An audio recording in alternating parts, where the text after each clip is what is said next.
Alright, hey guys, this is going to be a general gameplay video of the Righteous Fire Adziri Farming Incinerator build.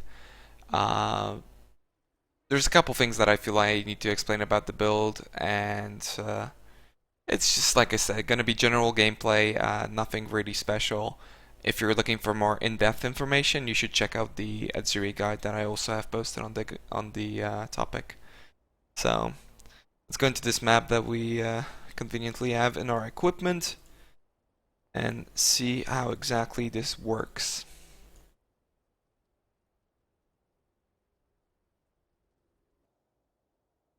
In general, as always, you want to have your auras up. In our case, this is Clarity, Purity of Fire, Herald of Ice. Purity of Fire being the most important one because we're playing with a Rise of the Phoenix, so we're using Righteous Fire. Every time you enter a new area, you have to cast Righteous Fire, you have to cast Arctic Armor. Pretty inconvenient, but still, it's just part of the gameplay. If you've never used Incinerate before, Incinerate benefits the most from being up close at the mobs. That's a Xana. I will come back to you, Xana.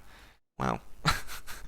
If you saw the portals, I actually tried to make a video before, and it failed, and there was also a master in there, so... Alright. So how do we exactly play this character? We want to be always up close to the mobs. Why? Because we're using GMP and luckily Incinerate shotguns, which makes for a really good single target. Like I said, this is a Adziri farming build, so we really want to have that serious single target, and as you can see on the Adziri video, that's exactly what we achieve with the build. Make sure you utilize your lightning warp. It's just great for the build. It helps with positioning. I wouldn't necessarily say that Incinerate is this high skill cap kind of skill, but it does help if you can position yourself well, and it will save you some time, especially if you're going for high levels. I didn't necessarily expect this character to be as good as it is when it comes to map clearing. I wouldn't say it's the best, but it still does pretty well, and that was actually very surprising to me. So I'm maybe gonna go for 100 with it. We'll see. For now, I'm just focusing on the Adziri farm. I'm level 94, but that's really no big deal. So in scenarios like these, essentially, you want to use your lightning warp, jump on the mob, always be jumping. Like I'm gonna speed up a little bit here. As you can see, the lightning warp really speeds up the gameplay. You can never run as fast as you can lightning warp. Actually, give me that chromatic. You can just never do it. I'm not even cursing these mobs, right? This pack I cursed. If you can get your hands on like elemental weakness gloves that you could run for maps like a Midgard's Vice, curse like a corrupted pair of curse and hit gloves. It really speeds up the run. Currently, I don't have something like that. I don't necessarily need it just yet, but maybe in the future. It's just that I play with people that can curse for me. Make sure you you use your pots a lot. You really want to use your pots. Like there's a boss, as you can see, it lasts really only a second. Pots are kind of crucial to this build. Not necessarily so much in maps, but for Adziri, in maps it's still a big deal because it helps you with just general gameplay. If something's hitting you, I don't know. Let's see these mobs. There, we need something ranged. Let's find some ranged mobs. Come on. Okay, if something's like hitting you, sure you leech a lot, as you can see. Like I have 1% leech off of my weapon. You leech a lot, but if you pop your ruby, this guy should do some damage. If you pop your ruby, it basically puts you at 98 fire resistance. There we go.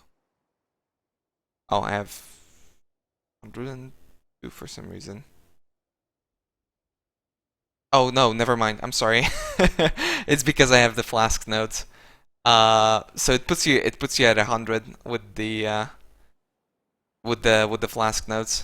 So that really helps with the survivability and just how consistently you can clear. And when it's like a difficult target, you can always pretty much face tank it. As long as you have mana, you're pretty much set. It's not really an issue. So, also we get a lot of armor nodes. So as you can see, even with just a ruby, with just a granite up, I reach 15k armor, which with MOM and Arctic armor is just a huge amount of mitigation. On top of it, for physical damage, for those bursty physical deeps from like leapers and roas and all that, we run a cast when damage taken setup. The levels and everything are explained in the topic.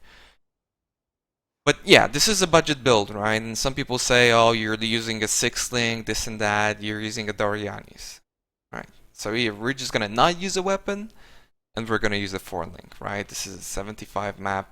Some of my gems are still leveling. It's not like this character is, you know, completely done. A good DPS booster also instead of the faster projectiles is an added cold. That's what I use for Atzuri on the 6-link that I got from farming Atzuri. But yeah, as you can see, like, you still do a ton of damage, and if you position yourself well with the lightning warp, if you're fast enough, you can just wreck stuff. The cool thing about this character is that most Incinerate builds really suffer if the mobs are really spread out and you have to like kill a single mob, kill a single mob, kill a single mob, stop and kill a single mob, right? With this build you can actually run through mobs for the most part, and it really saves you a lot of time. So if there's like one target like that, we can just run through it. One target like this, we can run through it. You don't have to stop and attack, and this is just extremely helpful.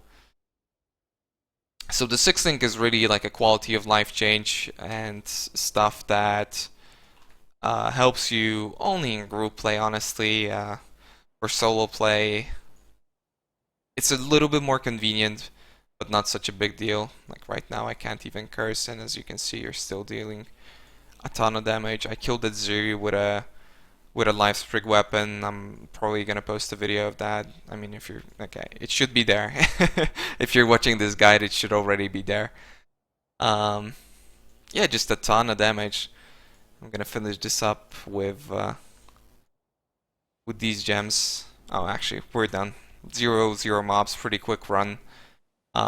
If you've got any questions about the build, if you feel like I didn't explain something well enough, make sure you post them on the guide. Make sure you go on the stream and just ask me. I'll be sure to try and help you out. Yeah, and that's about it.